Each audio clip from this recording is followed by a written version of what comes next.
new episode of Tooth and Claw Podcast. We have our wildlife biologist who has been compared to a cardboard box before, Wes Larson, with us. That's me. That's my personality. And then I'm his younger brother, Jeff Larson, and we got our best friend, Mike Smith. Hey, we're all here. Listen, man, cardboard boxes are cool. They're so useful. Got a review. It's like a 1-star review that said he's like a cardboard box that couldn't guide someone through Walmart. It's funny because when you make something like this, I do really think the cost of like putting yourself out there is you have to be open to getting some criticism. Like not everyone's going to love our show, but this was like a particularly mean review and kind of funny. Like it made me laugh, but then also like kind of hurt. It's always stings a little still. Yeah. I'm going to read it, because it was funny. Tooth and Claw is more opinion than fact. I've met Wes in the field, and he had the personality of a cardboard box. I know he's trying to be a guide. I wouldn't let him guide me through a Walmart. Roasted. Oh, man. I'm not trying to be a guide. I do a little guiding, but... Kind of trying. No, I do some guiding. I don't have to try to do it. I do it. It's not what I want to do. Isn't that trying? No, like I am a guy. Oh, you're like I'm not so, trying to you're be a so guy. good, you don't even need to try. No, I'm not saying that. Like, I'm saying that there was a time when I was trying to be a guide. But now you're too good. Now I'm a guide, but I do it as like a part-time side gig. It's not like I want to be a guide for my full-time gig. If you guys love Wes like we do, maybe give us a good review. And compare them to like your favorite cardboard box, like a puzzle box or something, or just any inanimate object. Here's what I'm going to say to that reviewer is if you need a guide to help you get through Walmart, I'm not going to trust your judgment on people. There's science. Yeah, fair enough. Yeah. I was like racking my brain for who I could have met in the field that I left such a terrible impression on.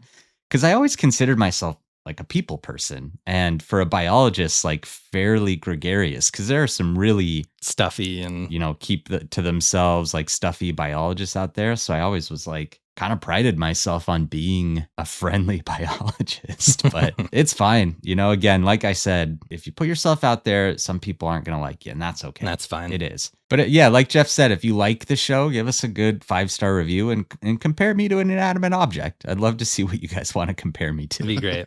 We'll read like our favorite 5 in a future episode. I like that. Yeah. Cool. Anyway, how you guys doing?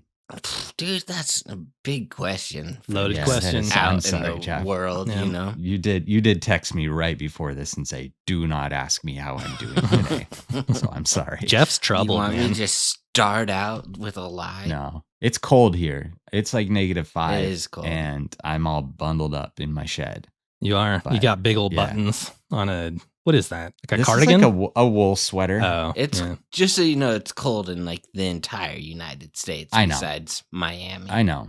But I do think when it gets really cold in the whole U.S., Montana is usually one of the places that's the most cold. I was seeing in like Michigan, it was getting to -50. Yeah, that's really cold.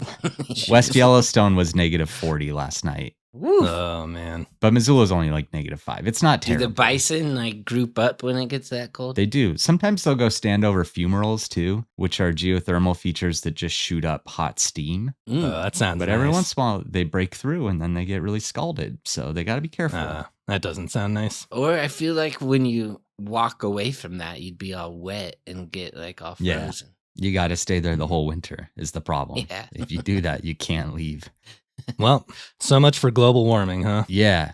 Mike, I would love to hear a story today, though, about someone who's very Wes cold. Is done with like the global warming jokes. No. Not today either. Not today. No, not Tuesday or Monday, January 20th. Glad you're in the mood for a story about someone who got a little chilly, Wes, because I got the perfect tale to spin for you. There's no way he's as cold as Wes, right? No way. He really could have used your little wool button up. My cozy warm shed with 2 space heaters. That's nothing. Wes is saying I'm doing a pre-story. That's nothing. Yeah.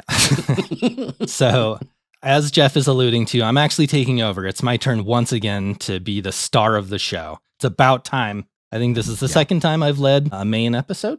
I'm not sure. But forget that last one. That last one was awful. This one this is the one you want to turn into. Mike-isode doesn't quite have the ring that Jeff-isode does to it. Not quite as all right. solid of a slant rhyme. Well, I'm going to open this episode up by sharing something Professor John T. Coleman said. I don't know if you're familiar with him. He is a historian at the University of Notre Dame. He wrote a book called Here Lies Hugh Glass, A Mountain Man, a Bear, and the Rise of the American Nation. Now, forgive me if I ever say Hugh Jazz, because that's just what I've been saying to myself preparing this episode. We'll just get it out of the way. Poor name. It really is. Huge ass. But people are probably familiar with the story of Hugh Glass. I mean, it's been memorialized in many a movie, most recently in the movie The Revenant. And that's actually what this John Coleman guy who was talking about the movie The Revenant. And I'm going to paraphrase his thoughts here a little bit, but I thought this was an important place to start. So, the life and the suffering of men like Glass were stories held on a pedestal, helping Americans define their nation as different and exceptional. The American exceptionalism that developed in the early days of the nation. They wanted the nation to sprout from the soil and to be ingrained in people. The reality, though, wasn't pleasant. People close to nature, working people, suffered. The movie has some amazing historical moments, even if some of the story was make-believe. But in a way, that's the most historical part. The Hugh Glass legend was part art from the beginning, and as is common with these stories that are hundreds of years old at this point, it's pretty hard to parse through them and determine exactly what is all the way true, what's completely fake, and what's somewhere in between. So I'm going to do my best to find that middle ground. Just don't tell me he only had a medium-sized ass. Okay, he had a huge ass. You have to think too, at the time, all this stuff was being passed by word of mouth, telegram, newspapers, Right. For sure, it was like a big game of telephone. I mean, growing up, some kid told me that his mom's new van shot flames out of it if you tried to open the door, and I believed him. And it's like, I could double check that, Right. Like, back then, I'm sure if you just made shit up, it could get really far, like how much people would believe you. Here's the crazy thing. If people have seen The Revenant, I'm going to try my best to not talk about the movie very much, even though it kind of turns out to be just as valid a source of information as really anything else you can find. Like every article that I read, every bit of media that I consumed, movies and little docuseries and stuff, every single story is slightly or even massively different from one another. So I tried to corroborate and cross-match different events that happened to Hugh. And I'm including things that are almost certainly partly true, or at the very least, commonly understood to be the events of the day. But before the events of the movie, the events of the attack, the thing that everyone knows and that Glass is famous for, Glass had already led a life that was pretty full of peril and adventure. I don't know if you guys are familiar with his early days, but it gets pretty insane. So I'm going to cite my sources real quick. First is a book called The Revenant. It's the book the movie was based on. It's by a guy named Michael Punk. It's written kind of like historical fiction. It's not very dry. It's a really entertaining read, but again, I don't know how verifiably accurate it is. And then there was another... He lives in Missoula. Oh, really? Have you met him? Yeah, I haven't, but I know he lives here. Good writer. I like his style. Yeah. And the other thing I pulled pretty heavily from was an article called Hugh Glass, The Epic Tale by Richard Grant. You can find it kind of aggregated in different places on the internet, but I thought that was really good. This is a little bit of an antiquated term, but I found it on cowboysandindians.com, like the magazine. Yeah. I know, I'm probably going to say Indian a couple of times. I know that's not the most appropriate term, but the parlance of the day kind of necessitates using that a little more freely than I otherwise would. Yeah, it's kind of like how in the alligator episode, I said one of the brothers called the other brother the P word. Yeah. It's like, we don't necessarily use that word, but they do. Right? I used it. Jeff uses it frequently. So, Huge Ass by Dick Grant? Yep. Dick. I didn't even put that together. I'm so glad you're here for this, Jeff. I hope you stick around. So, Hugh Glass's story begins when he was born in Pennsylvania, probably around the year 1780. So, birth of the nation kind of years. And this is the era, I don't know if I guess Beethoven was kind of active during these years. So just think of Beethoven. You kind of have a good idea of what era we're dealing with here. I like that guy. Yeah. I don't like his music. I just like him. Just him as a person. What about him do you like other than his music?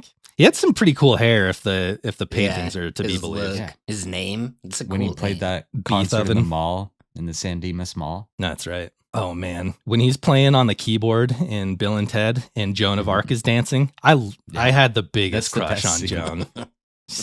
And they're playing cute. that song.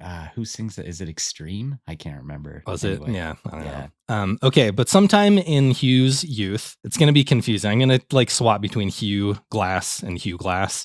Just bear with me. But sometime in his youth, he decided that it'd be a good idea to head out to sea and make a name and a life for himself. And it actually turned out he was a pretty good sailor. He rose to the rank of captain pretty quickly, and everything was going really great until, he was captured by Octopus. Close. He was captured by famed Louisiana buccaneer John Lafitte. And he was given an option, either surrender and live life as a pirate under Jean Lafitte, or be put to death. Which option do you think he picked? I'd be a pirate, Pirate. Yeah. 1 point for each of you for guessing right there. So he chose piracy and began sailing as part of Lafitte's crew. Some of the stories that were passed around say that he actually committed to the role of a pirate and did some pretty unspeakable and terrible things. But mostly he was known as a kind of strange but ultimately trustworthy and honorable man. One of his crewmates actually described him as being, quote, bold, daring, reckless, and eccentric to a high degree. His bravery conspicuous beyond all his other qualities, which really sounds to me like someone trying to put a positive spin on somebody. On a pirate. This dude was insane, which I guess you could kind of call brave, I guess, but he was just kind of throwing caution to the wind, it sounded like, as a pirate. Because he didn't sign up for this. He was kind of like, what am I even doing here? And that can go one of two ways. You can either quiet quit and just be a really unmotivated pirate, or just be like, you know what, I'm here. Let's live it up. I'm all in. Yeah. But in 1818, about 2 years after he was first captured, when their ship was about a mile or two away from the Texas shore, Glass and a shipmate saw a chance to escape the old skull and bones lifestyle, and they hopped off into the sea and swam all the way from their ship into Galveston Island, or what would eventually become Galveston Island. It wasn't that way just yet. Now, we've all heard stories about cowboys and Indians, cowboys and Native Americans. They just, Jeff? They didn't get along, right? They did not like each other. Well, sometimes. Sometimes? Yeah, when it was mutually beneficial. Sometimes they would kind of get along and then not get along still after. Have you ever heard about pirates and Indians? Have you heard of aliens and cowboys and aliens? I have heard of that. Yeah. An underwhelming movie. It just had such a slam dunk setup. How did you make that boring? I don't know. They did. And Harrison Ford was in it, and they still ruined it. Huh. Yeah. I'm just going to say it's a little bit of unexplored territory, pirates and their relationships with Native Americans, First Nations people. I think there's a lot of meat on that bone to chew on. So you set us up for that, but there's actually nothing to talk about? No. Okay. All right. Well, we can talk about it now if you want, Wes. I don't care. No, it's all right. All right. It's fine. It turns out these pirates and these Native Americans, they weren't on super friendly terms either. So Glass and his friend carefully navigated their way north while trying to evade any contact with the native population who they knew just were not going to treat them very well if were they to be caught. Rightfully so. And for a while, it was working until eventually they were captured by some members of the Pawnee tribe who were decidedly not happy to see the two of them. This episode is brought to you by Quince. So, new year, start making some changes in life. And I always find it a nice change of speed to add to my wardrobe a little bit, get some nice cozy sweaters for the cold months that still lie ahead. And honestly, I've been getting really tired of hearing Wes talk about this cashmere sweater. Every time he does an ad read, he makes it sound so nice. And I was like, fine, I'll get one. So I did. It's only $60, $65, I think it was. And I just got it in a couple of days ago, and I've been wearing it nonstop. I wear it. I know I probably shouldn't, but I wear it to bed. I wear it everywhere I go. It's just the most comfy. I told you, dude. Man, it's amazing. Also, if you're more into workout gear, that kind of speed, there's plenty of options there. There's a lot of casual fits, some cool accessories, some beanies. Wes has talked a lot about how cool those are. I haven't gotten my hands on one of those just yet, but they do look nice. And if they're even half as comfortable as this sweater, I'm going to need one. So whatever you're looking for, Quince has got you as far as clothing is concerned. We're headed to the Himalayas soon, and I ordered a couple hardy sweaters from them just because I knew it was going to be really soft and comfortable while we're in the really cold temps of the Himalayas. It's going to be cold out there? It's going to be cold. Yeah. I'm going to have to order some stuff. They use premium fabrics and finishes for that luxury feel. Every single piece they make's got it. So worry not, Jeff. Everything you get, it's going to be money. Upgrade your closet this year without the upgraded price tag. Go to quince.com/tooth for 365-day returns plus free shipping on your order. That's QUINCE.com/tooth to get free shipping and 365-day returns. Quince.com/tooth. So the story goes of this encounter that Hugh had with the Pawnee tribe who captured him and his friend. They took his friend, they hung him upside down, and they jabbed little pitch pine needles over every inch of his body, which doesn't sound that bad, right? Not yet. People pay money for that. Right? It's like acupuncture, kind of, right? Yeah. Plus, hanging upside down, you like kind of decompress your spine a little bit. Did you guys ever see the commercial of that old guy like flipping around on that table? He did like a little hop afterward to share how much his spine felt better after like being hanging upside down. No. Oh man, we should share that on Instagram. Danielle with National Park After Dark, she does acupuncture where they like electroshock the needles. Really? So that's Whoa. Yeah. That's next level. I remember when I did acupuncture and I had something in my back that was wrong. And he's like, let me see your right hand, and like poked me above my thumb. And I'm just like, no, I said it's my back. It's really weird. It's a weird practice. I know. Fine line between acupuncture and torture. Does acupuncture work? I have no idea. It worked for me. Is it? Okay, cool. That's good to know. Well, anyway, so not so bad. Hanging upside down has all these pine needles in them, right? Well, they also set him on fire. So get a little worse for this guy. He's traveling with. That's what my acupuncturist does at the end. Danielle starts lighting the needles on fire. So knowing that he was probably up next for this line of two in execution, Hugh pulled out a sack of powdered cinnabar. I don't know if you know what cinnabar is. It's kind of like a reddish dye, a mixture that a lot of Native Americans used in dye for war paint. And it was really highly valued because it was a pretty rare mineral to come across. And Hugh somehow had a pack of this stuff just in his pocket. And waited till his partner died. Yeah, right. It's like his friend's on fire, just like, dude, what? Would have been useful 30 seconds ago to have that. But apparently he stole this sack of cinnabar from the ship before like leaping off. I don't know. This seems like one of those apocryphal moments where it's like, so he swam with a powder through the ocean and he just like I don't know, a pretty common element to the story everywhere I looked. So I decided to include it. I just thought it was kind of funny that he had this big powder sack. The chief was like, oh man, that's actually like pretty sweet. He took it, he liked the gift, and he actually accepted Glass into his Pawnee tribe for the next 4 years, where he lived just kind of learning from them about how best to survive off the land, which, if you know anything about Hugh Glass, those skills will probably become pretty valuable in the near future for him. So 4 years later, Glass figured it was time for a change. He had lived amongst this tribe. Some accounts even say that he took a wife. Who knows, maybe. I think that was more common than maybe you would believe back in the day, but there's no real proof of that happening. Taking a wife? Yeah. I know that's like a weird way to put it, but that's like quite common. Yeah. That's just like the antiquated parlance of the day. But yeah, Glass, he was like, it was fun, had a good time here, learned a lot, but it's time to go make some money. And he knew that there was a lot of money. Dude, that's me. Yeah. Yeah, I had some fun. Time to get my money now. You're going to quit the podcast and go be a fur trapper? I'm going to start, Trump coin 2.0. That's a good idea. Hawk coin. Yeah. So he knew that there was a ton of money to be made in the fur trading business. So he signed up as a hunter and a trapper with the Ashley Henry Company, which was about to head out to Montana to do some beaver hunting. Because, those beaver caps, they were flying off the shelves back in the day. Yeah. You don't see a lot of those these days, I've noticed. Yeah, I think those are pretty much gone. Yep. In fact, I don't think I've ever seen one. Was it mainly for hats? I think, the fashion of the day, especially in Europe, Europeans just like loved these hats. So they just like go out. A beaver hat. A beaver hat. Yeah. But I'm sure Would it keep there's the tail? Yeah, No. they do the flap down. I'm not sure.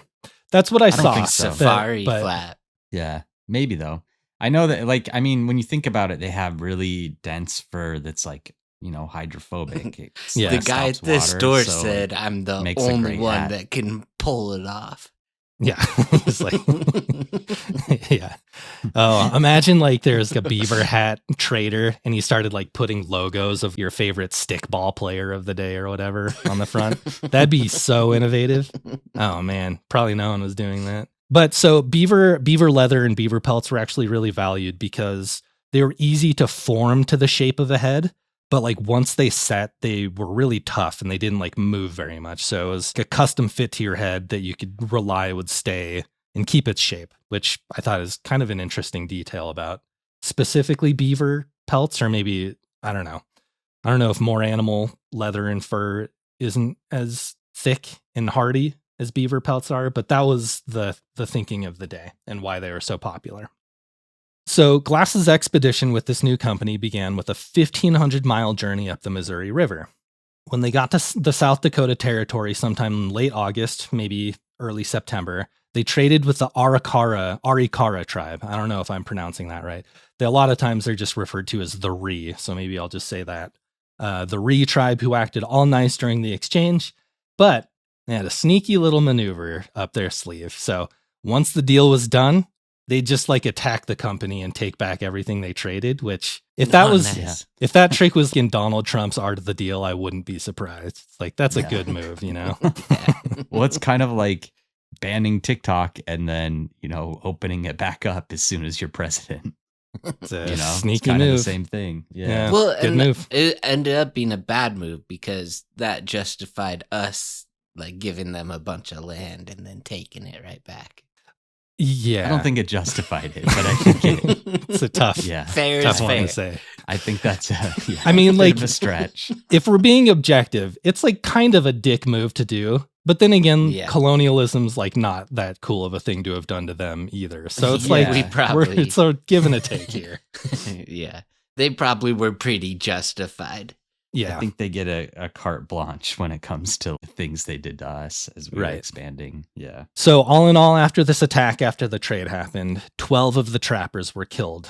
Glass made it through relatively unscathed. I say relatively. He took a bullet to the leg, but he was alive still. So all in all, he was doing okay compared to the 12 who were killed. That sounds pretty scathed to me. Yeah.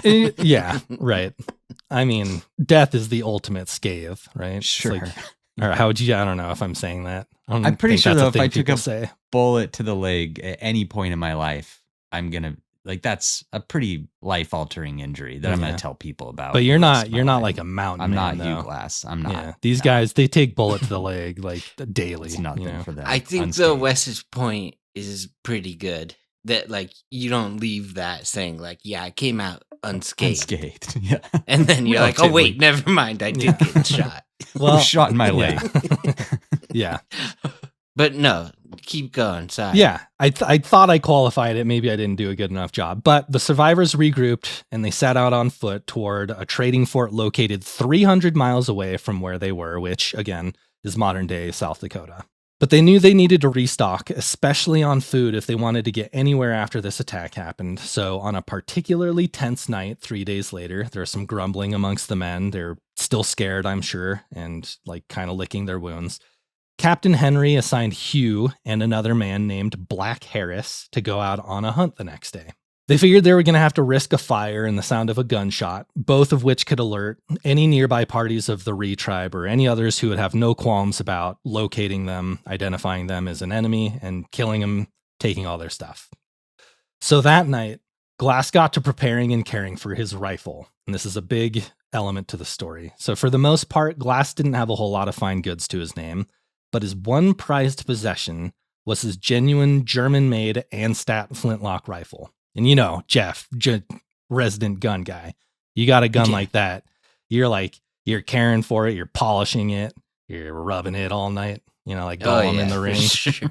Yeah. You could take out a whole army of emus with that thing. You would think. I think that joke's going to make sense by the time this episode goes up, but maybe not. To our subscribers, it will. Yeah. So the next day, he and Harris split up. Black Harris, the other guy that was sent out on the hunt, they split up and set out. About 3 hours before sunset, he spotted some deer tracks by the bank of the river that led into some willows. So he followed them as silently as he could into the trees. Before long, he came upon a clearing, and he did just so happen to see some wildlife. Unfortunately for him, it was not quite the kind he was hoping to see. And Wes, talking about the grizzly bear population in the early 1800s, how likely or unlikely would it be for a man to stumble across a bear in the woods compared to today? Pretty likely, especially like in this part of the world now. You're not going to really find him.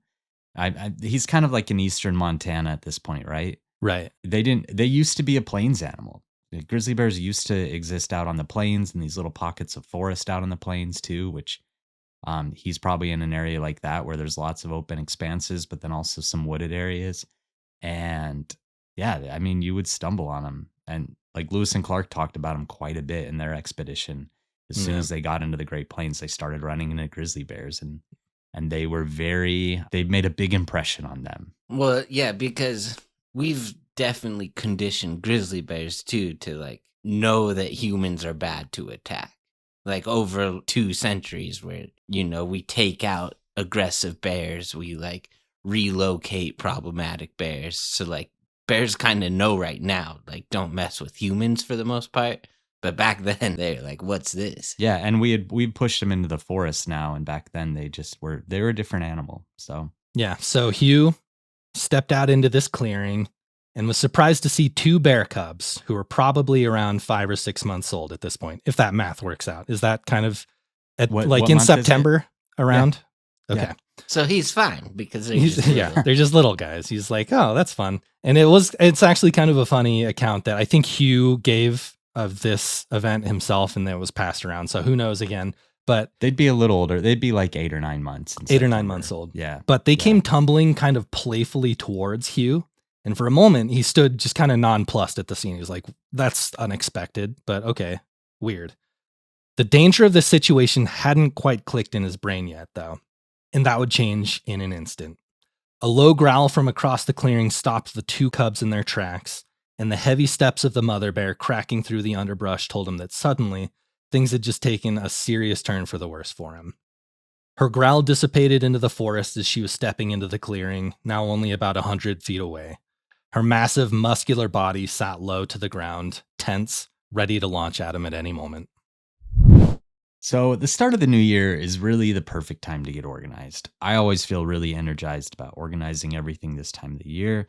And a big thing for me is organizing my finances. I think it's more important than ever that people experience as much financial wellness as possible. And thanks to Rocket Money, my goals feel really achievable this year. They show me all of my subscriptions right in one place. They help me easily cancel ones that I forgot about. Rocket Money pulls together all of my spending across all of my different accounts. And I do think I have a problem that a lot of people have these days, where you kind of have different cards, you have different ways that you spend money, and it can be really hard to keep track of all that. Like I forget about one of my cards all the time, but Rocket Money advises me when it's time to pay off that card. I try to pay them all off every month so I don't have to pay high interest fees. Rocket Money does a really good job of warning me when I need to do that. So I've really enjoyed it. It's really helped me become more organized. It's a personal finance app that helps you find and cancel your unwanted subscriptions, monitors your spending, and helps you lower your bills so you can grow your savings. Recently, I noticed they're even giving me recommendations on my mortgage so I can like potentially find a better interest rate or whatever. So Rocket Money, yeah, it's an impressive tool and it really does a lot. Rocket Money has over 5 million users and has saved a total of $500 million in canceled subscriptions, saving members up to $740 a year when using all of the app's premium features. You can cancel your unwanted subscriptions and reach your financial goals faster with Rocket Money. Go to rocketmoney.com/claw today. That's rocketmoney.com/claw, rocketmoney.com/claw. Okay, so we touched on this briefly already, but I want to go over some quick history about bears in the United States during this time. And this is from the University of Montana. You guys are familiar with that place. Go Grizz. They have a website. Nice. I'm not sure if you guys were aware. They got a website now, huh? Yeah. They're catching up to the world. Yeah. Has some pretty good information there, it turns out. So when Lewis and Clark, you brought these guys up, Wes, they were charting out the West in the early 1800s, around the same time this Hugh Glass thing was going down. There were an estimated 50,000 grizzly bears roaming the range stretching from the Pacific to the Central Plains. That's the lower 48. So 50,000 grizzly bears. Lewis, in his journal, he actually compared grizzly bears to black bears, just having observed both. And he said, quote, "It is a much more furious and formidable animal," talking about the grizzly bear compared to the black, "and will frequently pursue the hunter when wounded.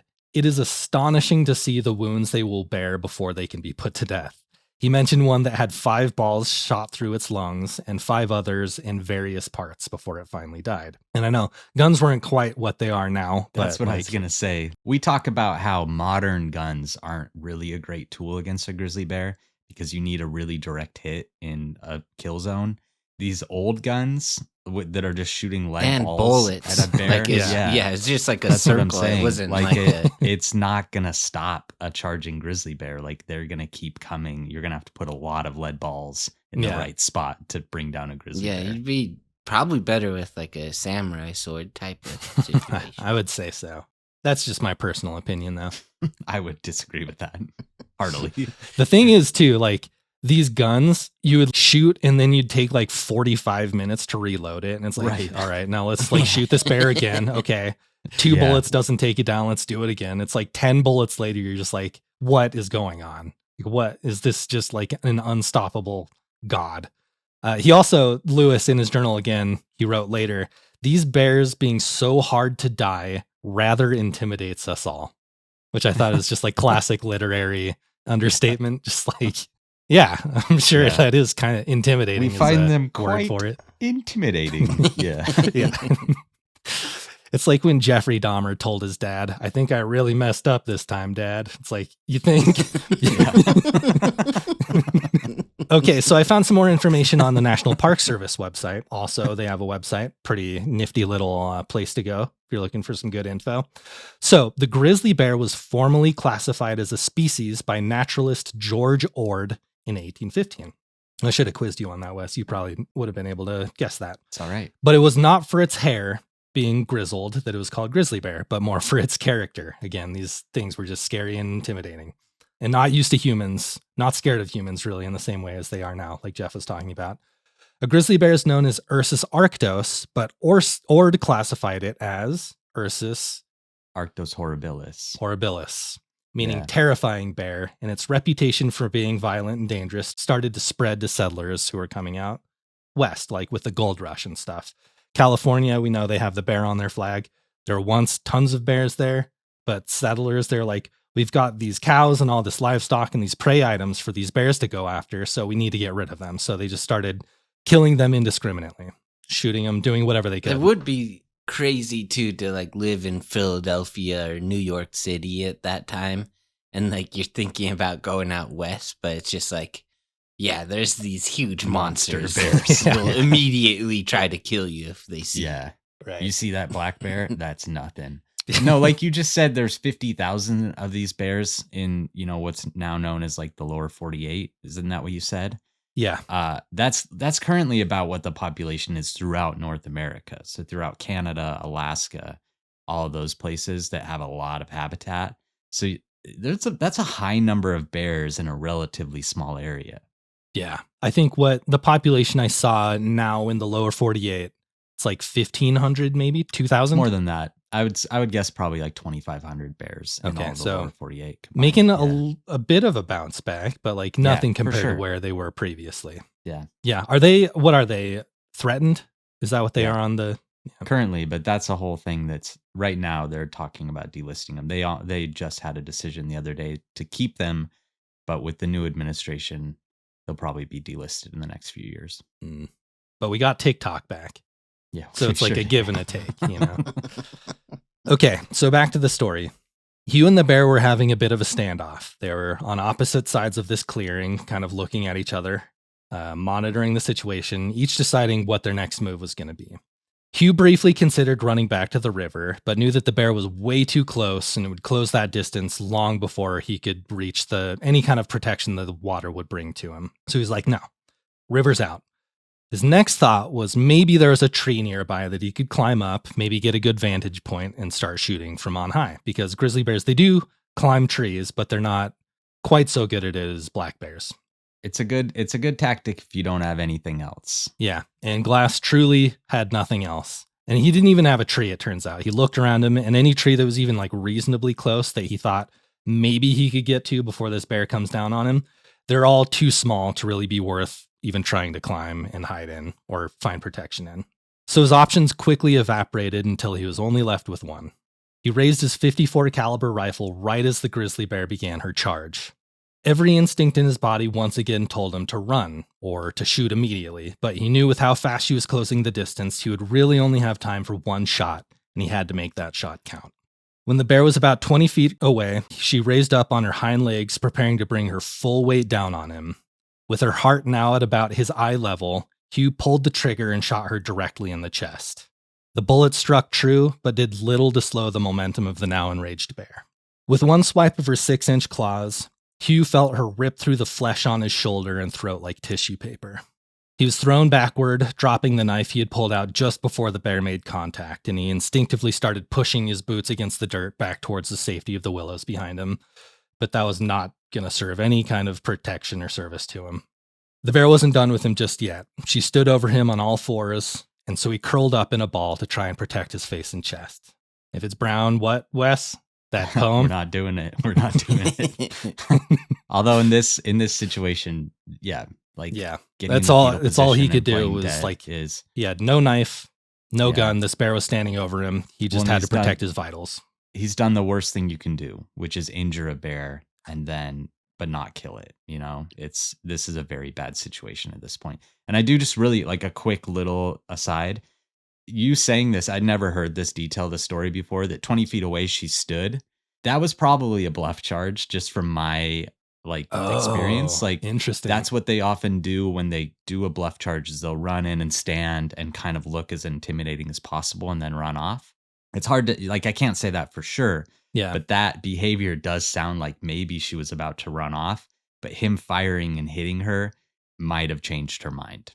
Wow. That would really suck. Because if you know how this story goes, that would have been real nice for that bear to just leave him alone. Which could have happened for sure.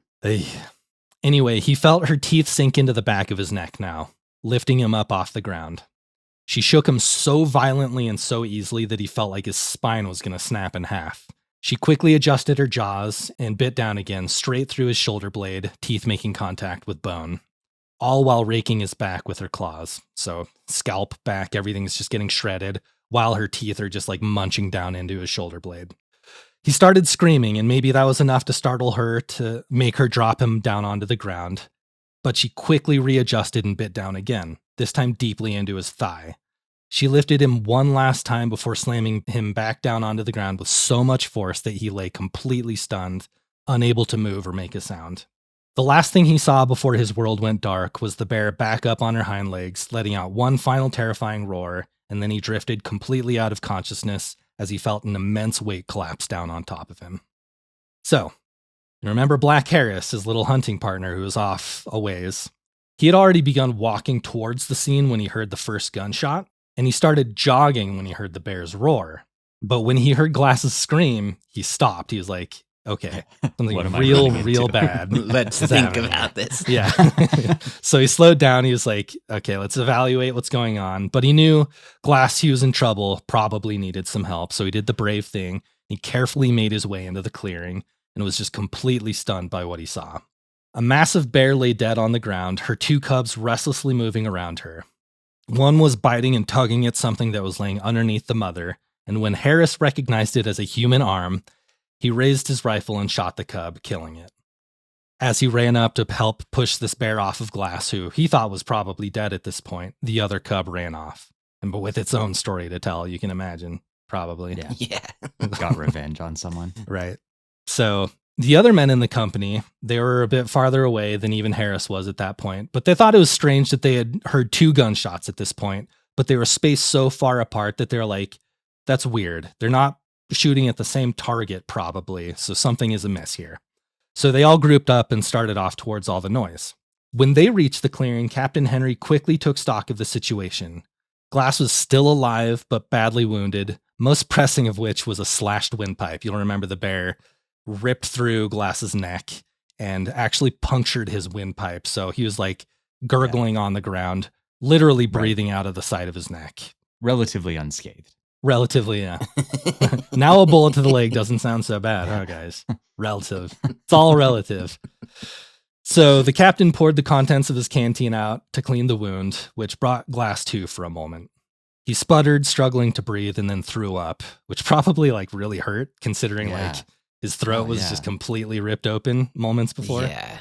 They did their best to dress the wounds, and he lost consciousness again. Hiram Allen, another man from the company, he was at the scene, and he later wrote that, quote, the monster had torn the flesh from the lower part of the body and from the lower limbs. He also had his neck shockingly torn, even to the degree that an aperture appeared to have been made in the windpipe, and his breath to exude at the side of the neck. So beautifully written. Yeah, very eloquently put. And they're like, understandably, you see this scene, this guy is breathing out of his neck, and it's like, oh, this guy's dead. He's got maybe hours and he's gone. They transported him back to their central campsite, and they're like, well, let's take care of him. Sorry, Glass. You were a fine man, but you've reached the end of your road, right? Yeah. A few hours tops. Wrong. Yeah. The next morning rolled around, and what do you think old Glass was doing? He's surviving. Still breathing. Still just probably a lot of wheezing, I would guess. Yeah. Just gurgly, bloody wheezing. Like terrible. When you take like the Vader mask off of Darth Vader. That's what I imagine he's doing. Right. Okay, so at everyone's amazement, Glass was still alive and breathing the next morning. And they're like, all right, well, we can't just leave him. So they cut off a bunch of branches. They made a little litter to carry him on, and they started transporting him west, taking turns. You know, each man would take one side of the gurney or whatever, the litter. And they just were hauling him through some of the most unforgiving. And swiftly, the winter was setting in. Not like quite so cold, probably in September yet, but like this is not a forgiving place to have to carry a full-grown man through, especially when, you know, there's tribesmen out there who are going to kill you on sight and like take you for all you're worth and leave you dead. I think something that's kind of lost between the movie, which I think most people probably know the story from The Revenant, is that was filmed in very lush, kind of dense conifer forest in the mountains. And this was more kind of open, scattered forests with like very high winds. We're talking kind of like the Great Plains as it meets the mountains type of places. So it's like very windy, very harsh country, just in a different way from the way the movie was filmed. Yeah. Eastern Montana. Man, you got to hate it, it's a right? rough place. Yeah. I love it, but it's rough. I'm never going there. There's bears there, it sounds like. Not really anymore. Yeah. Well, a couple days passed. They were carrying Glass around all over the wilderness.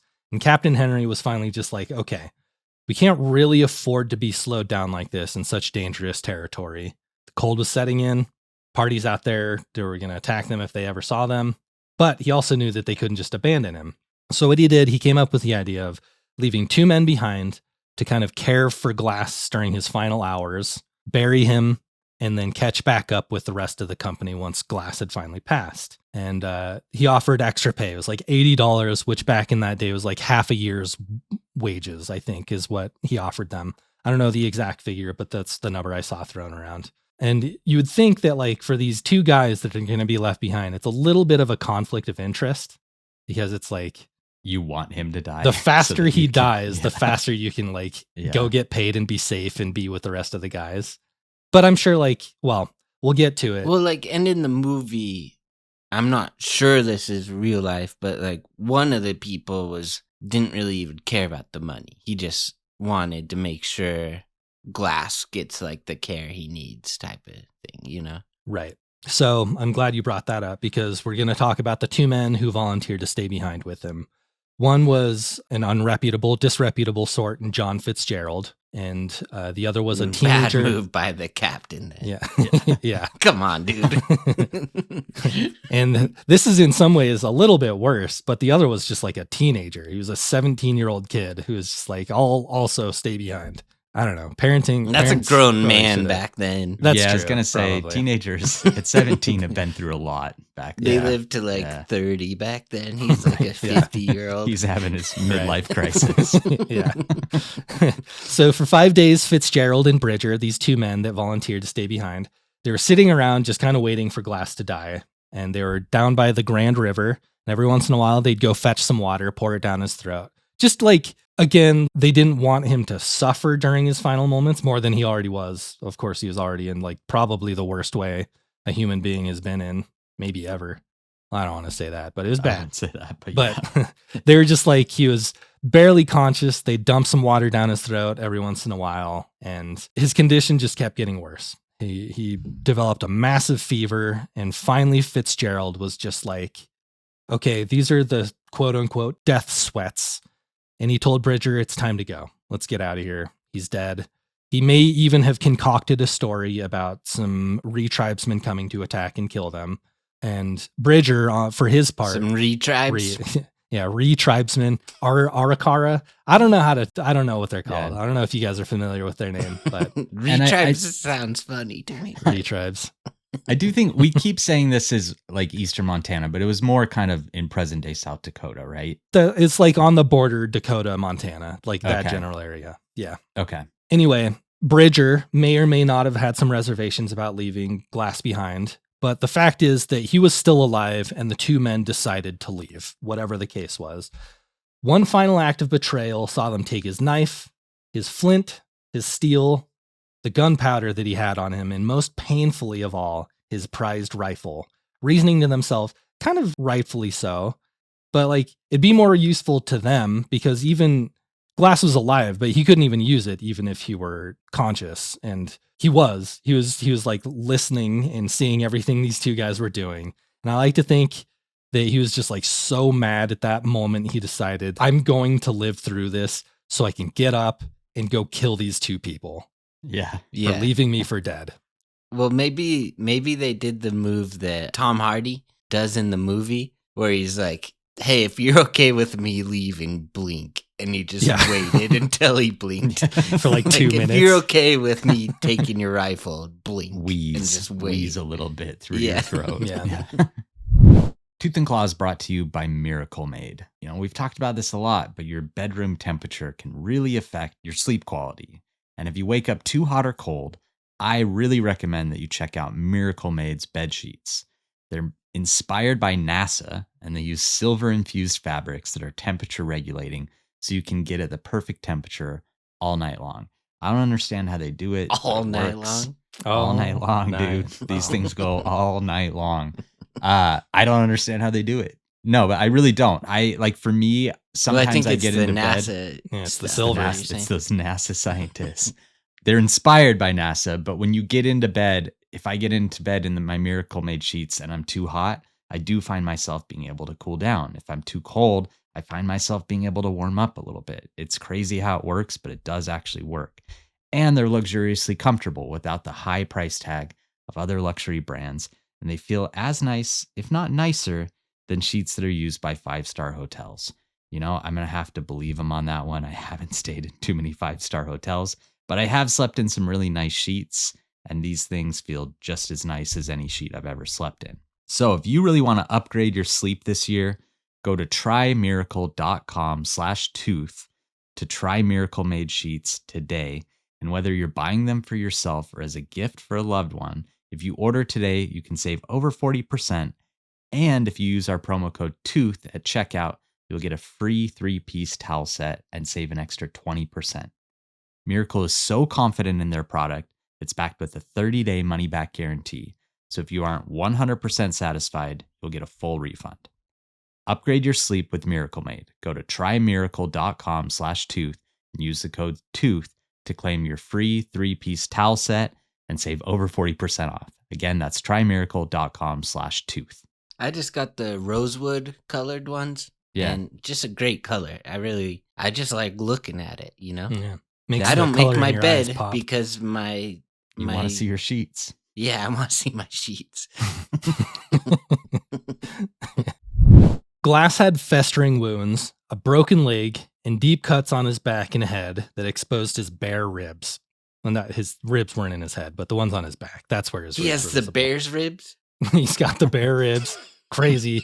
No, but like imagine that. Your wounds are so bad. It just doesn't seem like you should be alive if you could see someone's ribs from the back. It seems unsurvivable. Yeah. Right. Yeah. Especially in that time. Right. So he was laying on the ground, just broken and now abandoned, more than 200 miles from the nearest American settlement at Fort Kiowa.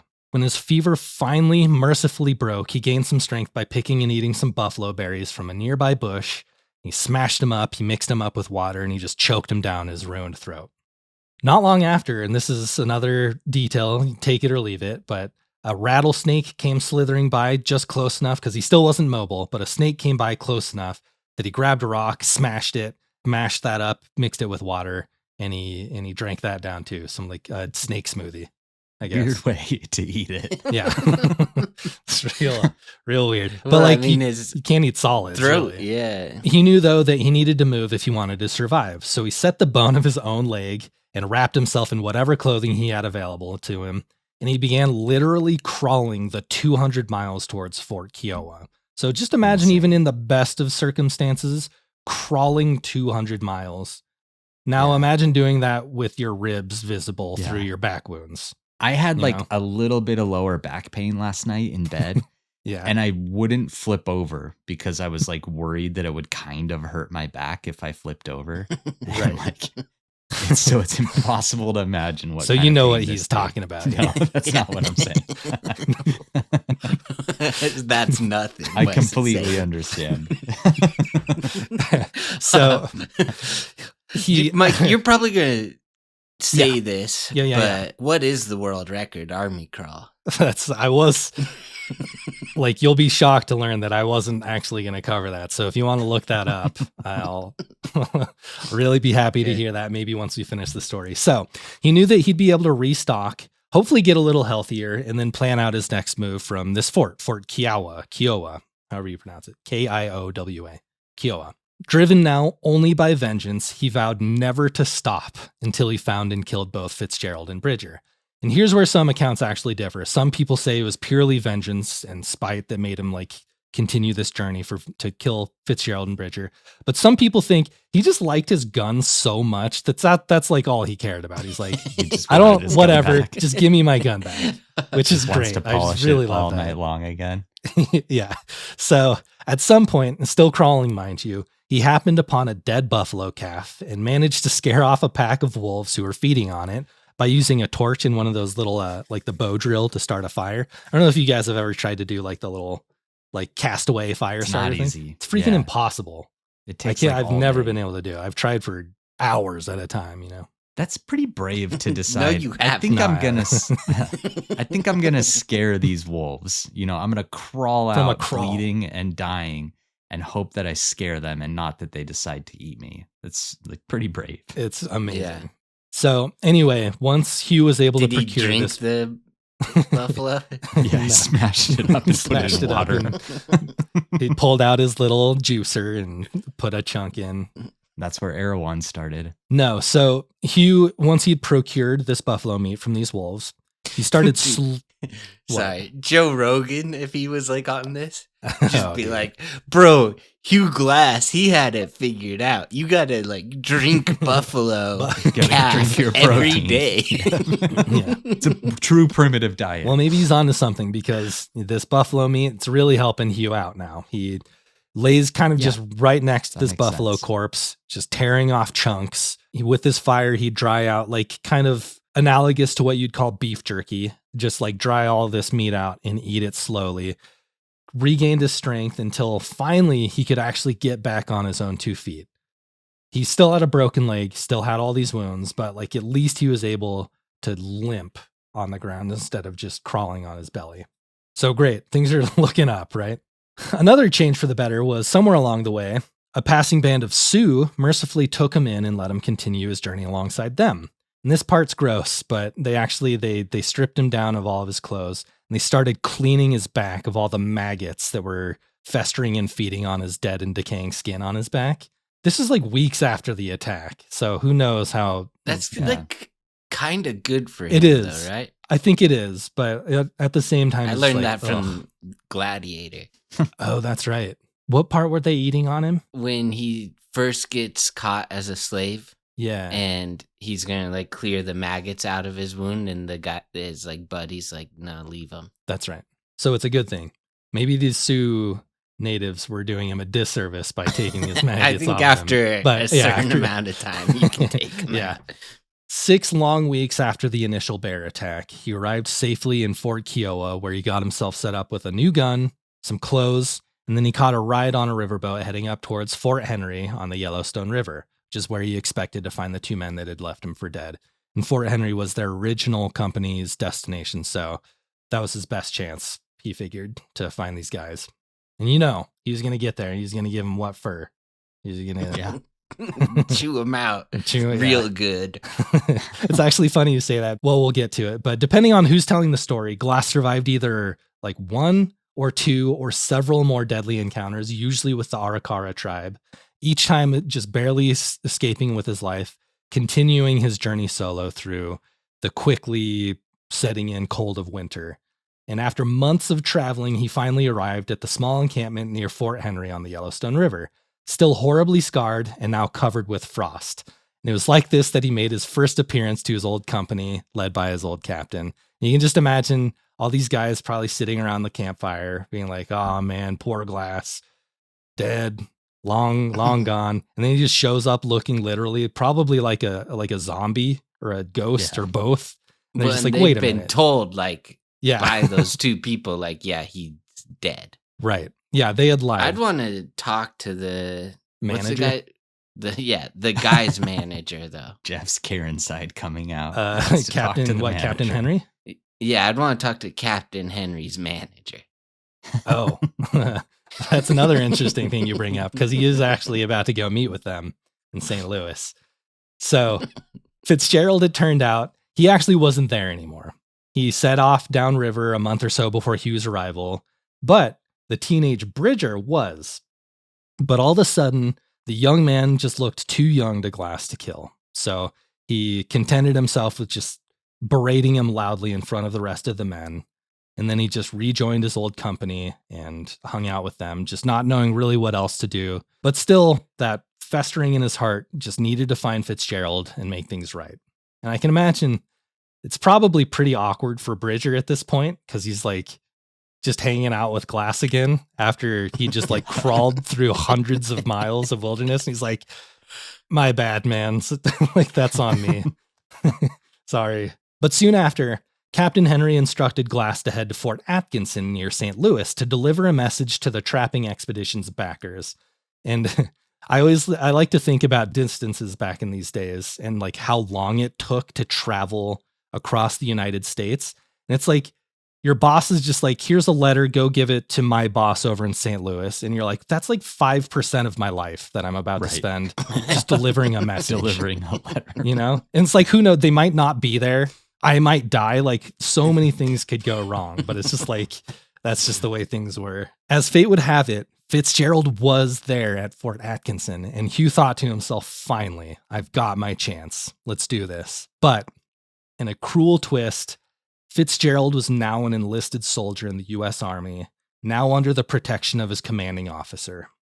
Glass knew that if he were to kill him, he'd probably be put to death himself, and if not that, at least jailed at this fort for a very long time. So he's just threw his hands up. I can't kill him. I don't know what to do. But he did get his old rifle back. His journey ended without him getting vengeance on either of the 2 men, which maybe you can say I would say is a good thing, even if he would have pulled that trigger, could he have, and not forgiven either of them. It wouldn't make him feel better. Probably. No, vengeance never. It's a perpetuating that circle of violence, Yeah. Well, and it is, I think in our minds, I'm speaking for people who have only seen the movie and that's their whole mindset of the huge ass story. Yeah. But in the movie, you really want him to get his revenge because Fitzgerald kills his son and tries to kill him. Yeah. Right. This is much different. I don't necessarily feel like Fitzgerald needed to be killed, Be killed. Yeah. Yeah. Some tellings of this story do say that Glass just forgave him, that he wasn't ever really going to kill him to begin with, but who knows? It's miraculous that he survived. Like, you can't blame these two men for thinking, like, this dude is dead. He's going to die. Right. So. I mean, and it's almost like a sort of vengeance he got just by like showing his face to them again. Yeah. Because it's kind of saying like, you coward, you left me there. For the rest of their life, they have to live knowing that, Anyway, so we're going to wrap this story up. There's so much that happens even after this meeting with Fitzgerald, but he did issue one final warning to the man saying, you had better never leave the army or I'll find you and I'll kill you. And according to some tellings of the story, he actually did manage to put a small pistol ball through Fitzgerald's shoulder before heading back west and living his life as the legendary mountain man that we knew him to be. And that's the Army's current recruiting slogan, right? Yeah. Don't ever leave or we'll find you and kill you. Exactly. It works. Yeah. Impressionable young minds. Yeah. Like, oh man, hardcore. So just in the interest of time, there's just so much that happened after this attack. I focused on the attack because that's kind of the purview of our show, but I just can't get over this hundreds and even thousands of miles that this man had to literally crawl and then walk through, grievously injured. Just the world record is 35-mile crawl. I don't think it is 56 meters. He's got him beat. No. Yeah, that's Glass has it. Yeah. Anyway, that's the end of Hugh Glass's story. 10 years after all of these events took place, he had one final fateful encounter with the Arikara, and most likely they did kill him and take his possessions, since a friend of Glass's did recognize his rifle in their possession once when he crossed paths with them. But no one ever saw a dead body. And when it comes to Hugh, I'm going to need to see a body to believe that he's actually dead. It has to be no pulse. Yeah. I'd at least imagine his ghost like didn't leave the earth. He's still you know, like most ghosts I think leave the earth, but I think his is still around. Yeah. The bears too. Yeah. The bear cub probably out there. It's got a huge ass. I one thing I thought of while you were talking about this was like, it was probably kind of fortunate for him that this happened the time of year it did, because it wasn't so hot that there was probably like tons of bugs and infection and that sort of thing. But then it also wasn't so cold that it was impossible to move. Like, he probably is right in that sweet spot where he didn't get crazy infected and bug ridden, but then also not too cold to where he couldn't even survive. Probably easier to army crawl in the snow too. Yeah. You slide a bit more. Yeah, a little more fun to make like snow angels and stuff, because you're already like on the ground. May as well get a couple of those in.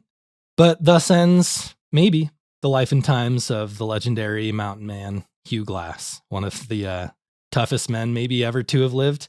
If even 50% of this story is true, which there's some good evidence that a lot of this did happen the way it's been told, just a different time. I wouldn't be able to make it even a day out there. Short list for toughest dudes ever, without a doubt. He's on my Mount Rushmore. All right. If we've got nothing else, we can go on to categories. Let's do it. We're going to do a full movie review of The Revenant too. This is kind of, in a way, a two-parter, because we're doing the story and then we're going to movie review The Revenant. So we'll talk about that movie more when that happens. What are you guys going to give him on the ouchie scale? 9? I'm going to give him 9 ouchies. Man, I don't know. This is probably 10. Getting that torn up by a grizzly bear and then just having to like sit in your pain for that long without any kind of help, and then army crawling for... I can't think of any. I'm giving him 10. This is a 10 ouchie story. If it happened how it was reported, then it's a 10 ouchies. It's a 10 for me. It feels like the aftermath of the attack was almost worse in a lot of ways, just because of how drawn out the suffering was, and how brutal that trek across the wilderness would be. But 10. I think I'd still rather be Hugh than this. I don't know. Cynthia Dussel-Bacon's rough, but like, I don't even know which one I would pick between those two. I mean, she had a terrible experience, but she at least got to like somewhat modern medical care not long after. Yeah. You know? And like for him, it was like probably the rest of his life that he felt pain from this. So it's got to be 10 for me. I'm going to give it a 9. Okay. I think he recovered pretty well. I don't know. Sure. That's my only thing. Yeah. Maybe. I don't know. All right. It's hard to say like, exactly. He didn't lose any limbs or anything. I don't know. That's true. That is a good point. Yeah. Yeah. It's a pretty It seemed like people back then were a little more impervious to like psychological and long-lasting emotional damage. You, he was were just like a day in the life of a shot mountain in the leg. Yeah. Right. Tooth and Claw is brought to you by Gooder. I love sunglasses, and I love having a lot of sunglasses because I have ADHD, so I leave stuff everywhere. I'll like forget sunglasses. I'll go in my car and it'll be super bright, and like I wore my sunglasses inside. So I just have sunglasses littered throughout everywhere I ever go, so that I always have a pair.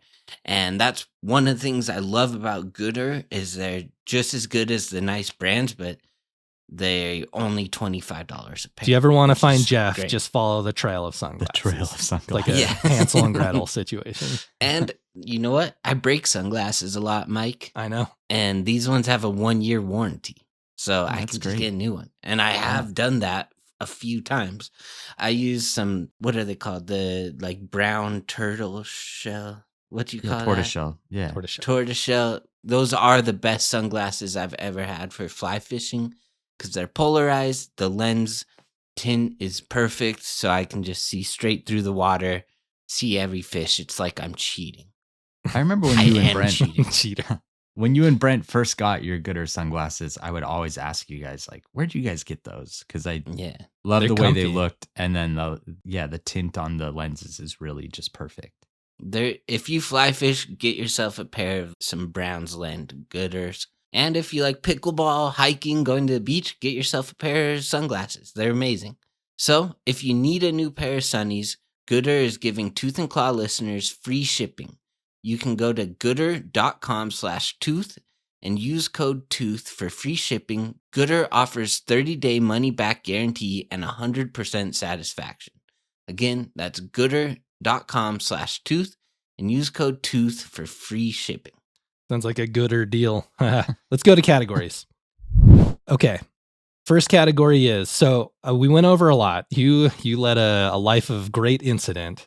I just want to know, even before the bear attack, he was getting into all sorts of tight spots. So what part of Hugh Glass's story would you most likely have personally given up and or died at? I think when the pirates got caught, I wouldn't have been like the only one to escape. Yeah, I'm probably dying pretty early in this story. Yeah. But the part that I survived, I think the hardest point of his story is right after he was mauled, where he's like gurgling out of his throat and his ribs are exposed and stuff. I'm for sure giving up at that point. Tapping out. But yeah, I'm with Jeff. I would have died pretty early on in all of this. Yeah. So considering the pirates extend me the offer, I of course accept because I don't want to die. Yeah. But I think once I miraculously survive the escape from the ship and go through the whole Pawnee tribe situation where you see your friend get burned to death and just like miraculously have some powder in your pocket, you're like, all right, I've used up all my luck. I'm just going to go home. I'm done. But he's made of different stuff. Okay. So like Hugh Glass's rifle, I want to know what one inanimate object you own that you spend the most time caring for. I thought this was a category because someone compared me to an inanimate object. Oh, but I also I like that it's a huge ass one. For me, it's my shed. My recording shed that I built this year is my favorite object that I own. I just like every time I come out here, either to record or watch a movie or something, I just feel so cozy. You compared it to a fort the other day, Mike, and that's perfect. It feels like an adult fort that I got to build, and I just love being out here. So it's the thing that I definitely put the most time into caring for and like enjoying. I have two from my grandparents. I have like a little bamboo stonefly or salmon fly that are my dad's dad made. Yeah. And Wes has one of those too. And then I have some rocks that I really like from my mom's dad. And one especially is like Mexican fire opal. It's that cool rock. I like used a tumbler to really grind it down, and it just kept opening up more and more fire opal. Like at first it didn't seem like it'd be that cool. And then like the more I grinded it down, the more it opened up, and now it looks like scratch marks across the rock, which I just love it. Yeah. And I'm afraid I've made another fire opal rock into a ring of his, and I lost it, and I'm so afraid that someday I think I've lost it like 5 times, but I managed to find this one. Dude, rocks are really like, those are good to have just in case you need to smash a snake with one and eat That's it. true, and make a smoothie. Yeah. We should all get ourselves some snake smashing rocks. I should have said my grizzly bear skull. That's a much better answer, because that probably is the one thing I would like grab in a fire and take out is the skull. Oh, really? Of this but do you like and on a daily basis? Are you like dusting it? No, and that's for the it? reason I didn't pick that, because it kind of just sits in a like little display box. But it is probably my favorite inanimate object that I own. I got a pretty nice tablet recently, and I get really paranoid when I get new tech. Just like, I hate finger smudges on anything. I get like super tank gear protection to keep it safe. And I found myself just kind of absent-mindedly wiping the screen with a microfiber cloth, just kind of like instinctively, like a knee-jerk habit. And I probably have wiped the screen with a microfiber cloth more than I've actually like read something on it. What image do you have up on the screen when you're wiping it? Which girl from One Piece is it? Okay, anyway, so we're going to move on to kind of like a special back half of categories. I really wanted to let Jeff cook with this first one. So I just gave him the assignment to come up with a top 5 list of literally anything that he wanted to make a top 5 list about. Yeah, no, I appreciated that. I came up with a top 11. Okay, yeah, that's great. True Jeff fashion. With some honorable mentions. All right, good. Buckle up. All right, so it's top 11 houses I can think of. All right. Okay, yeah. Okay. So first I went with Palace of Versailles. Versailles. Yeah. Me and Mike went there when we went to Paris. It's the one Marie Antoinette lived in, I think. And I really liked the movie Marie Antoinette by what's her name? Sophia Coppola. Sophia Right? Coppola. Yeah. So like it's like kind of too big, but back then they didn't know about global warming and things, so it wasn't really, they didn't care how big it was, you know? Yeah. Also, I wouldn't choose something this big, but in that movie it looks really nice. Yeah. All the garden, So that's 11. the garden plants and stuff probably offset all the global Probably warming they're not, producing, yeah. right? But Yeah. And then next is just when I was doing a moving job and I moved the accountant for Bill Gates in San Francisco. And he had a house where you could see the Golden Gate Bridge and Alcatraz, and like it's just really nice house that I saw. Number 9 So is that's the 10, house, okay. the house from the Pixar movie Up. Like not the best house, but just a lot, like very charming. more memories packed in there. Lots of And then it character. went into space, so that's like a space house. Right. Did it go into space? Number 8 is from the TV show Big Little Lies. I really Some love great homes in that. a Nicole bunch Kidman's of house. great hopes. Yep, Nicole Kidman's house was my favorite. Most people might say Laura Dern's is a little too big for me. Yeah. Nicole Kidman's was perfect, and I just think Monterey Bay is like one of the best areas in the country. Great house. Next, I'm going number 7 in the movie Count of Monte Cristo with like Guy Pearce, where he like pulls up to that palace or mansion and then just like empties his wagon full of treasure, and he's like, "I'm buying your mansion." It's And cool then movie. it's just like a cool movie. Yeah. Next, I'm going real life Pablo Escobar's house. That thing was sick. He had like his own zoo with hippos. Him and the boys would just like ride motor cars around a track that he had there. Like Right. Colombia's beautiful. Yeah. Sure. Next, I'm going Logan Roy from Succession. I just love a huge penthouse in New York City to get like some sunset and stuff. Would be pretty sick. Next, I'm going. This is number 4. So Did okay, we're Logan in the Roy? top 5 now. Okay. So Yeah. we're in the parameters What of the Mike assignment. asked. Yeah. Next, I'm going with Shrek's house. A lot of people will probably be mad at me for this one, but like he lives in a sick tree, and like he has like this swamp area. He takes mud baths. Like his house is pretty nice. No plumbing. He's got the outhouse. That's a red flag for me. But this is your list. Yeah. Number your list. 3 I got the house from Parasite. I don't know, just like the way the characters talk about the house and stuff. I don't love mansions, so like Parasite house is like a great size, and like the way it talks about how the architect made it so that the sun hits it just right just made me like that house a lot. Number 2 is one I visited, Robert Redford's house at Sundance Mountain Resort. It's like the coolest house I've ever seen in my life, and he has like houses for all his kids right there and like friends. And then you don't see any of the resort stuff or any of like the cabins at Sundance. It's just like a hillside that goes into Sundance or into Timpanogos Mountain. Yeah. So like it's just beautiful. Robert Redford's house is awesome.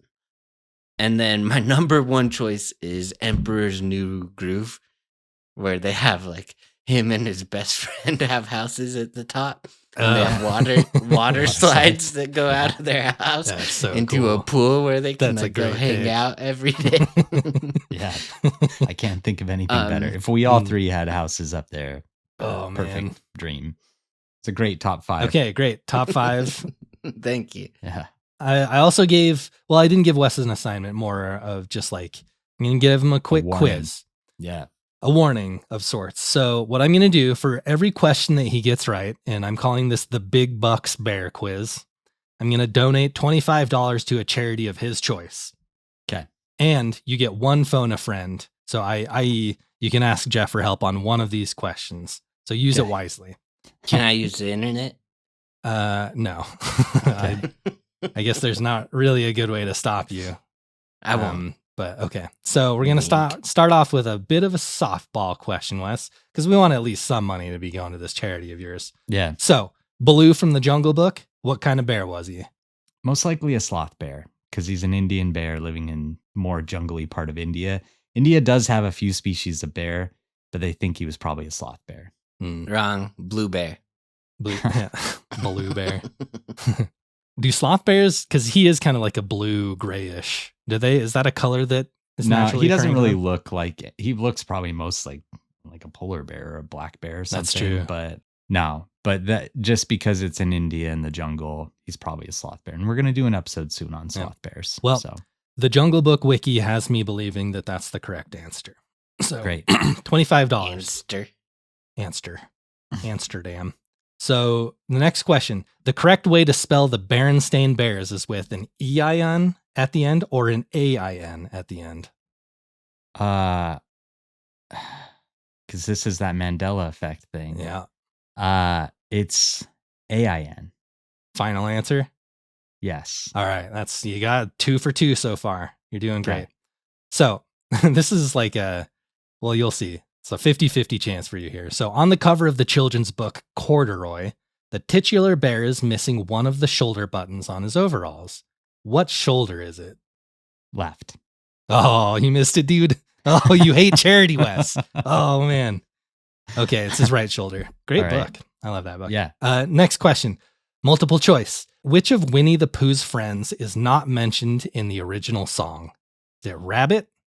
Is it Roo? Is it Tigger? Or is it Eeyore? I'm going to go with Roo. Nope. Oh. Man, you must not really care for this charity you're thinking of. It's Tigger. Oh, okay. Tigger's, right. Because he didn't appear in the first volume of Winnie the Pooh. So far, I'm 50%. I would not have helped you one. Yeah. Okay. I think you're going to get this one now. Next question. What color is Paddington's cap under which he stores his marmalade sandwich? It's like an orangish red. Yep. I would have gone with, that it works. I had red written down. But I don't really think there's any orange in it. We always disagree on colors. Me and Jeff see colors vastly differently. It's orangish red to me. Okay. Next question. This is a Muppet question. This is a bonus Muppet question. What is Fozzie Bear's occupation? And you get an extra point if you can do an impression of his famous laugh. I'm going to phone a friend on this one. Jeff, do you know Fozzie Bear's occupation? I don't know who Fozzie Bear is. He's a Muppet. This isn't, so far my phone a friend isn't going well. I gave you a little bit of a hint in the second. I would say a lawyer. Wait. Here, I'll read the question again. He's a comedian. He's a comedian. And his laugh? His laugh is Kind of close. It's the Waka Waka Waka. Oh, but he is a yeah, comedian. that's right. You got it. Yeah. So that's another 25. Oh man, Okay. I don't have enough. I have to go Panhandle maybe. So next question. Freddy Fazbear. You ever heard of Freddy Fazbear? No. Is the no. titular antagonist of what hit franchise of video games that was recently adapted as a movie? Five Nights at Freddy's. Oh, you got it. I'm actually surprised you got that one. I'm 4 of 6 right now. Yeah. Okay. So final question. Banjo, the star of the hit platforming Nintendo 64 game, carries his bird friend around in his blue backpack. What is this bird's name? Kazooie. Hey, you got it. You knew that, dude. Yeah. I'm surprised. Pleasantly. But you've $125. you got me. Yeah. I'm broke, but right. in a good way.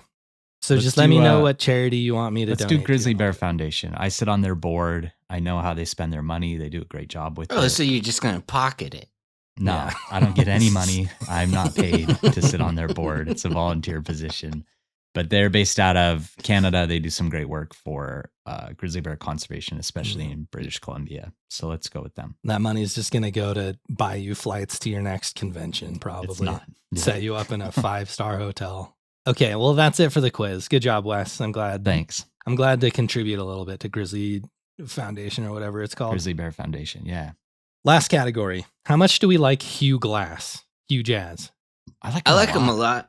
Yeah. I don't think I would want to be his friend, though. He tells some good stories. Like you, Yeah. I you would probably love never to get a bored. beer with him. Yeah. He's probably not going to be like really kind. Yeah. You know what? Who I'll knows take though? that People back, said though. that he kind of was. Yeah. Yeah, and like he'd just have. Yeah, you're right. He'd just Be have hard like to a new keep up story for you all the time. Yeah. Show you some cool shit, probably. He would leave you to get poked by needles and burned, and then he would pull out the powder and save his own Yeah. bacon. But that's like, I don't think he would like ever introduce me to girls.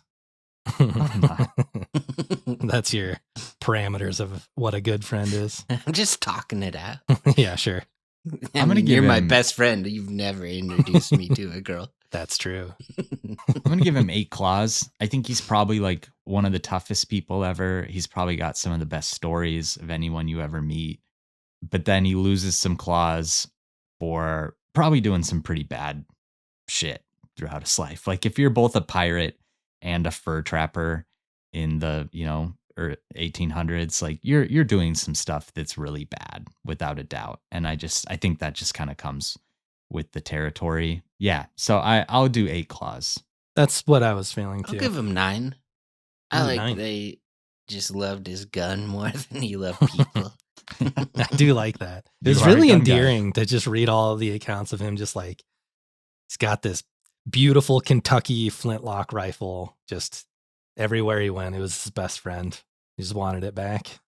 I like that. I actually like that version of the story more than the revenge angle. The revenge is kind of like it's more like sensational. I like but the idea that he like wanted to kill Fitzgerald until he got his gun back, and then like all that anger just left him. it's like He's this just is all like, I ever needed. You just see like the tension run out of his body. His wounds Yeah. heal the second he Yeah. grabs his gun. Like King Theoden after Yeah. Saruman gets cast Yeah, out. Exactly.